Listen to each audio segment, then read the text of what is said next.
Hi, welcome to Overbox Guitar Tuition. So another classic album inspection today. Not sure the release date of this. It says April on Wikipedia.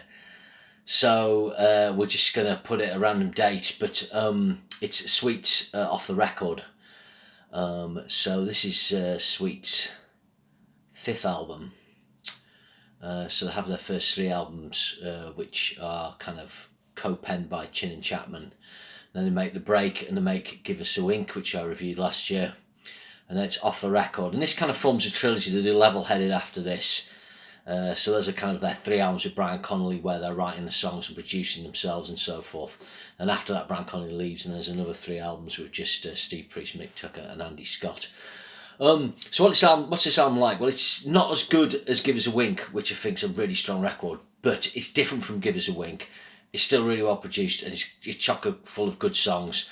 I think it's a really cracking album. So it's recorded October 76 to Jan 1977 at Audio International Studios in London.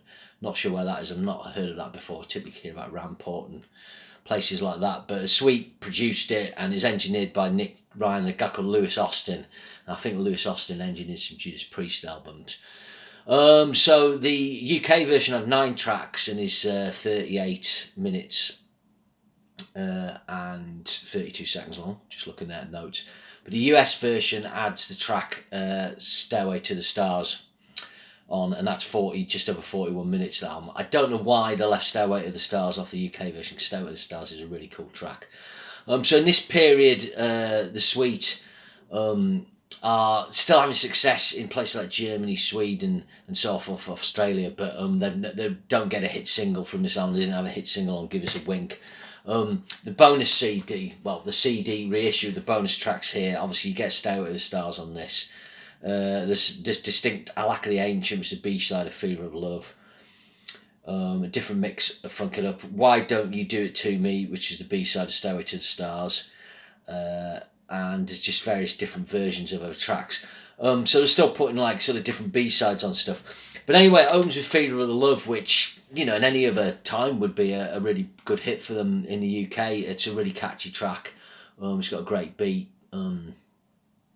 Nice guitar line that kind of adds as an extra hook from Andy Scott. And just one of those great squeak choruses. I think the first thing you notice about it is how tight the harmonies still are, but they kind of feel almost tighter on this album. I love the way the harmonies are tracked and they're so squeezed and precise. You know, the pitching's so good. And you just can't sort of, you almost can't penetrate them. This is like this lovely block of sound. But I suspect that's quite a long recording process. I think October to January for a 70s album. So I imagine that's where they spent a lot of time, was recording the harmonies over and over and bouncing them down onto remaining tracks. I would suspect this was recorded on 24 tracks, probably not 16. So that's number one. Number two is Lost Angels. These were both singles. Like I said, they were hits in other countries, not in the UK. Lost Angels is a great track, a really good rocker. Again, massive chorus. And it's got a really good end section. So again, it's 4 minutes 5. So the songs are getting a little longer now, but getting more interesting in arrangements. Midnight to Daylight's next. This is 3 minutes 33. This is a catchy track. Kind of got a sort of triply kind of pattern on the drums. Again, cracking harmonies. It's got like a crazy ending as well, where they like kind of delay the stabs at the end and they kind of overlap.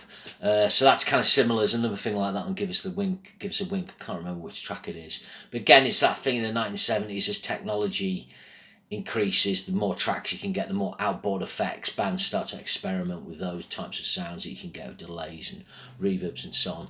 And the track that ends, the original side one, is Windy City. So this is 7.5 minutes. This is probably the longest track the band ever did. So this opens with a really cool riff. I did a sort of a thing about all the Sweet albums on my box, on the Box Rock and Cellular channel, and a guy pointed out that the riff's like Woman from Tokyo. So it's quite interesting. Yeah, it is that sort of same groove and notes. It's just Woman from Tokyo's kind of got a happier vibe to it. But when the guitar sound comes in, you can really hear like the sort of grit on Andy Scott's sound. I mean, I'm guessing he's using his 335 Gibson. So within that, you can almost hear that hollowness, you know, because it's a hollow-bodied sound. But you know, you get some really really crunchy tones, Andy Scott. It's got a cool breakdown in the middle of this, good middle section, and like I said, it breaks down to the synthesizers done by Andy Scott. And then it uses a nice slide guitar part in the choruses, which provides like a cool lift. Again, massive harmony on the chorus. This was a track, it was one of the first sweet tracks. Heather heard this, actually. I heard it on the Friday Rock Show. And Tommy Vance played it once, and I didn't hear it again for a long time, and maybe played it again at some other long off point. But it's weird, once I heard it, I remembered that riff my whole life, and when I got the track properly, you know, I knew the riff to this. It's just one of those songs that sticks in your head. I would say the drum sound on this album is still really good. It's not quite as big and punchy as that amazing drum sound Mick Tucker achieved on Give Us a Wink, but you can still hear on those tom fills on that and the snare attack, like they're really on it. It's really tight. You can really hear Steve's bass on this track. He does a nice sort of chromaticism. So that's that track. So a really strong side one on this album. Really good. Side two's a little more patchy, but perhaps more experimental in places. So sorry, just looking at my notes. So Live for Today, open side 2, 3 minutes 24. I would say this is the most kind of Chin and Chapman track.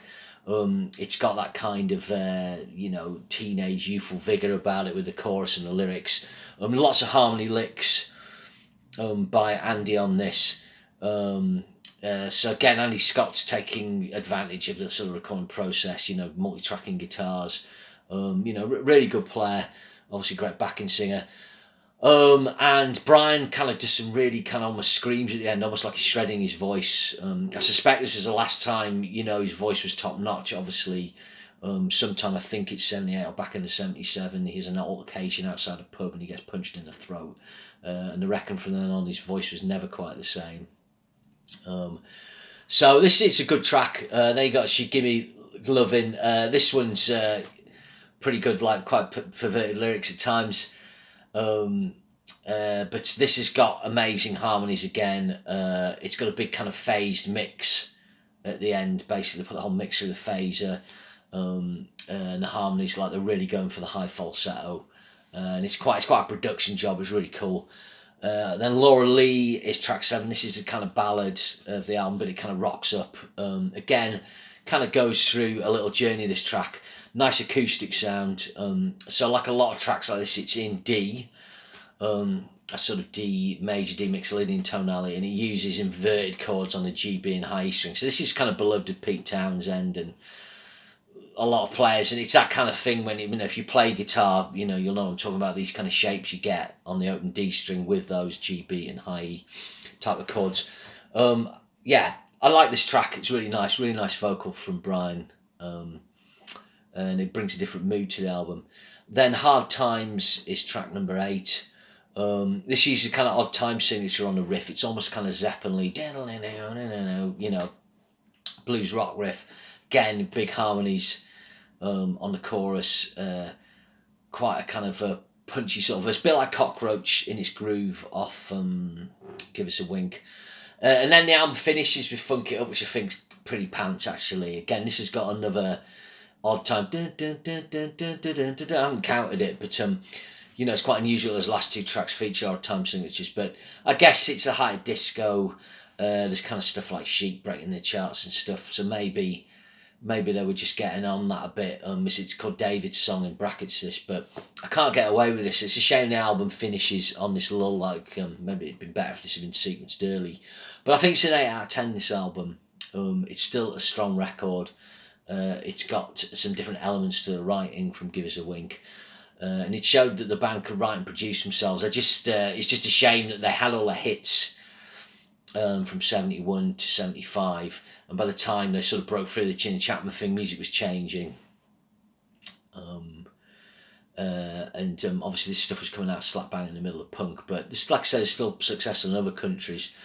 Obviously clawed back with Love Is Like Oxygen and got hit in the UK again, but it didn't transfer into album sales for the level-headed album. So, you know, from then on, it was you know, they're in that situation. Yeah, I'm just trying to look for any other tidbits on this, but there isn't really anything else to say. Like side 1 was 19 minutes and 5 seconds, side 2 is 19:27 thereabouts. So very balanced in its running order, typical length. But like I say, I don't know why they didn't put Stairway to the Stars on.